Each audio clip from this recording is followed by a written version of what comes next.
guys, welcome back to another movie review, and we are talking today about Joker 2 or Joker Folie áDeux. Now, Folie áDeux actually means a delusion of two people is the definition, I guess. It's a mental illness or a delusion that's shared between two people, hence Joker and Harley Quinn in this movie.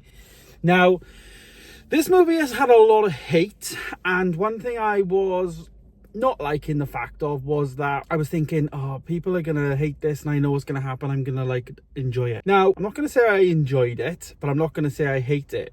You know, I think people jump on the bandwagon a lot with certain things, certain trends. I think watching it now and immediately coming out of the cinema, I think people ultimately don't understand what the movie's about, to be honest. I think it is a movie about a character that from the first Joker movie, obviously we've had, Arthur Fleck and Joaquin Phoenix did a fantastic job, in that role, of course. That movie for me was a 5-star movie. I watch it often. I think it's one of my favorite, not interpretations of Joker, but just I think he's the best Joker for me. I think for Joker, you got to take Joker out of it. It's not about Joker. DC, they're using their IP to sell the movie, don't get me wrong, but at the same time I think it underlays rather really important topics that need to be discussed. And I think Joker and Harley Quinn are two characters that are mentally unstable characters and suffer with mental illnesses, and I think this is why this movie has this. And I think firstly I want to address the musical aspect in the film. There is music in the film. It's not a spoiler, that isn't. Music is prevalent in the movie, but it's not a musical. To me, it's not a musical. It's not, people think musical, you think Greatest Showman, you think West Side Story, you think Encanto, even songs that actually tell story, that propel the story forward. So the songs in the movie propel the story and they add to the narrative and all of that. It wasn't that. The musical element is, I guess, a coping mechanism for a lot of people, especially with mental illness, and they used music as the coping mechanism that Arthur Fleck deals with. There was no big dance sequences and big choreographed scenes and all that. There was none of that. It was all in his head. He was there zoning out. He's in this court case or whatever, and he's zoning out at the fact that music is escaping him, and music is arguably a cure for people. It brings people together, hence him and Harley Quinn. And when he sings, he can escape the troubles that he has in his head to, get through it with Harley Quinn. So, yeah, that's ultimately what the story's about. It's about, I don't understand what people were expecting from a sequel for the Joker movie. Obviously, he was arrested. He was found out for killing those people. He's obviously in prison. So what were people actually expecting from Joker 2? If they were ever, take Lady Gaga out of the question, what were they expecting? He's in prison now at the end of this first movie. There's obviously going to be some sort of court trial, which this movie did turn into a large-based court movie, really. People say that. But what would they expect? I don't understand. Meeting Harley Quinn in the prison is good.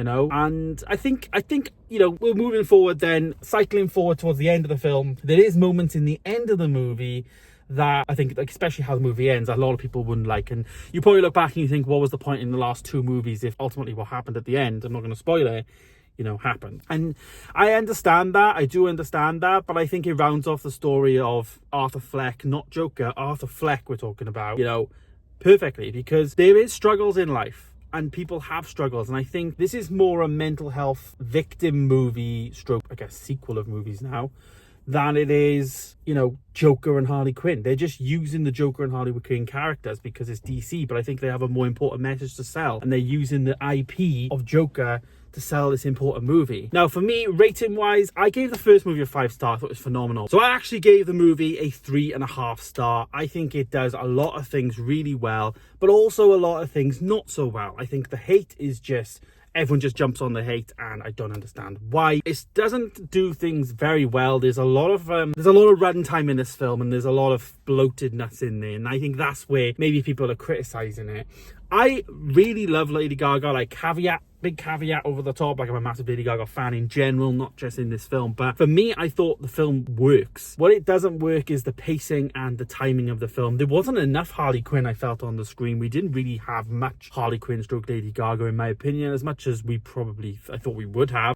It was Arthur Fleck's story with Lady Gaga as a companion in that then, of course. But there is limitations in what they can and can't do. He's in prison. He's not going to be with her all the time. There is a lot of moments that he is, like, you know, on his own. And those are the scenes that made the first movie really good. I think people are misinterpreting what is actually happening in these films, and the fact that, you know, this is Arthur Fleck, this is Joaquin Phoenix. He's on his own. Again, whether or not he's, like, you know, in prison or not in prison, he is on his own. And ultimately, that is what makes this film great for me. By no means the best movie. It's got a fantastic score. Joaquin Phoenix, again, just hones into the role of Arthur Fleck. And I notice I'm saying Arthur Fleck all the time and not Joker, because he is Arthur Fleck, and that's ultimately what happened at the end of the court trial. You know, he is embodying Arthur Fleck more, and Joker is more of a, is more of a mask that he puts on and takes off, but the real person below is Arthur Fleck. And I think people are missing the point of the movie, and the hate is just, it's popular in terms of, oh, if everyone hates it, then I'm gonna hate it. It's that kind of thing. But unless you can justify why you hate it, then there's a thing. And I think it's a strong word to say you hate something. Like I say, for me, it's definitely midpoint. It's definitely not, like, amazing. It's not awesome. It doesn't nowhere near lives up to the first movie, it doesn't. But Joaquin Phoenix just embodies that character again and again and again, and he just goes into the next, and he just takes it forward. There's my review, though, guys, of